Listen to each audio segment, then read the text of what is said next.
Morning friends, आज हम अपना काम फिर से सुनना ऑर्गेनिक केमिस्ट्री से शुरू करते हैं क्योंकि हमने सिलेबस कंप्लीट कर लिया था, लेकिन हम चैनल हमारा वो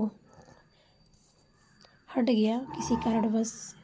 तो हम इसको आज फिर से ऑर्गेनिक केमिस्ट्री से शुरू करते हैं और फिर हम 12th के सिलेबस का चर्चा करेंगे। तो देखिए, कार्बन रसायन कुछ मूलभूत सिद्धांत एवं तकनीकी, organic chemistry some basic principle and techniques.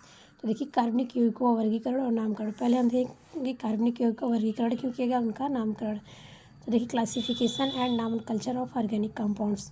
तो सामान्यतः देखिए, ऑर्गेनिक कंपाउंड्स को हम लोग दो पार्ट्स में डिवाइड किए, एक ओपन चेन कंपाउंड्स और एक close chain compounds. Open chain compound को हम साइक्लिक कंपाउंड्स ही कहते हैं और क्लोज को साइक्लिक। ये साइक्लिक मतलब वो एक वृत्ताकार के रूप में नहीं होंगे, इस प्रकार से नहीं होंगे, वो ओपन होंगे, और जो साइक्लिक होंगे वो इस प्रकार से बंद होंगे। फिर ये देखिए, एलिफैटिक कंपाउंड को हम एलिफैटिक कंपाउंड्स भी कहते हैं और इसको हम साइक्लिक एलिफैटिक कंपाउंड्स देखिए दो प्रकार के होते हैं, हाइड्रोकार्बन और हाइड्रोकार्बन डेरिवेटिव्स। और साइक्लिक कंपाउंड्स होमोसाइक्लिक और हेट्रोसाइक्लिक। तो होमोसाइक्लिक उससे कहते हैं केवल जो कार्बन हाइड्रोजन से बने होते हैं उसे होमोसाइक्लिक, और कार्बन हाइड्रोजन के साथ साथ अगर कोई भी और भी तत्व इसमें शामिल होता है, जैसे इसमें देखिए सल्फर है, इस कारण से इसको हेट्रोसाइक्लिक कंपाउंड कहा गया है। अब यहाँ बात करते हैं हाइड्रोकार्बन। तो देखिए, हाइड्रोकार्बन में आएगा जो केवल कार्बन हाइड्रोजन से एक खुली श्रृंखला बनी हो, उसे हम हाइड्रोकार्बन कहेंगे। और हाइड्रोकार्बन डेरिवेटिव मतलब इसमें कोई भी और हाइड्रोकार्बन के अलावा, हाइड्रोजन और कार्बन के अलावा कोई भी और तत्व अगर इसमें शामिल है खुली श्रृंखला कंपाउंड में नाम में, तो उसे हम हाइड्रोकार्बन डेरिवेटिव्स कहेंगे। अब देखिए, होमोसाइक्लिक कंपाउंड्स होते हैं दो प्रकार के होते हैं, एरोमेटिक और एलिसाइक्लिक। एरोमेटिक में देखिए बेंजोइड और नॉन बेंजोइड। बेंजोइड इसलिए इसका क्योंकि बेंजीन रिंग इसमें उपस्थित होती है, और नॉन बेंजोइड इसलिए कि बेंजीन की तरह ये संरचना दिखती है लेकिन ये पिरिडीन है, इसमें एन प्रेजेंट है।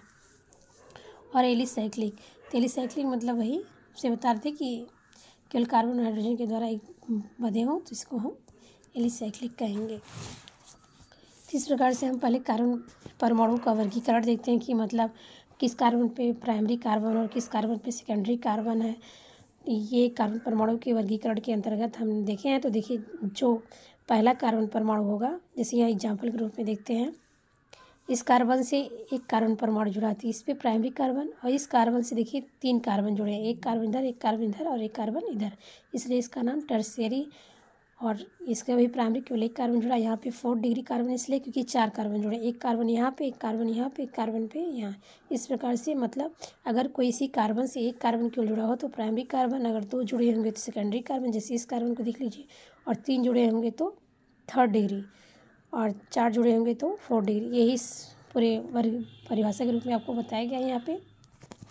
अब यहाँ हम देखते हैं हाइड्रोजन परमाणु का वर्गीकरण किस प्रकार से किया गया। तो जिस प्रकार से कार्बन का किया गया उस प्रकार से जिस कार्बन से जो हाइड्रोजन लगे रहेंगे तो वह कहलाएंगे। तो देखिए, यहाँ प्राथमिक, द्वितीयक तथा तृतीयक कार्बन परमाणुओं से जुड़े हाइड्रोजन परमाणु को क्रमशः प्राथमिक हाइड्रोजन परमाणु, द्वितीयक हाइड्रोजन परमाणु तथा तृतीयक हाइड्रोजन परमाणु कहते हैं। मतलब जिस कार्बन से, जैसे ये है प्राइमरी हाइड्रोजन कहलाएगा और ये टर्शियरी हाइड्रोजन, ये इस तरह से। अब इनकी क्रियाशीलता क्या देखते हैं। देखिए, इसकी क्रियाशीलता सबसे ज़्यादा तृतीयक की होती है, जिस तरह से कार्बन में होती है, उस पर द्वितीयक तब प्राथमिक, मतलब सबसे कम क्रियाशीलता प्राथमिक की होगी। अब कार्बनिक यौगिकों को 2 वर्गों में बांटा जा सकता है, पहला हाइड्रोकार्बन और दूसरा हाइड्रोकार्बन के व्युत्पन्न। जैसा कि आपको पहले बताया कि हाइड्रोकार्बन में केवल कार्बन और हाइड्रोजन आते हैं, और हाइड्रोकार्बन डेरिवेटिव्स में कार्बन हाइड्रोजन के अलावा भी और तत्व उसमें शामिल, उसको हाइड्रोकार्बन के व्युत्पन्न कहते हैं। तो यहाँ देखिए, हाइड्रोकार्बन किसे कहते हैं, जैसा हमने आपको परिभाषा में बताया, देखिए वही चीज़ यहाँ पे है परिभाषा के रूप में कि केवल कार्बन और हाइड्रोजन परमाणु ही उपस्थित है, हाइड्रोकार्बन कहते हैं। अब ये 2 प्रकार का होता है, एक संतृप्त और एक संतृप्त। मतलब कहने का अर्थ ये, कार्बन कार्बन के बीच में जब एकल बंध होते हैं तो उसे हम संतृप्त हाइड्रोकार्बन कहते हैं, और जब डबल और ट्रिपल बॉन्ड होते हैं तो उसे हम असंतृप्त कहते हैं, जैसा कि यहाँ परिभाषा में दिया गया है।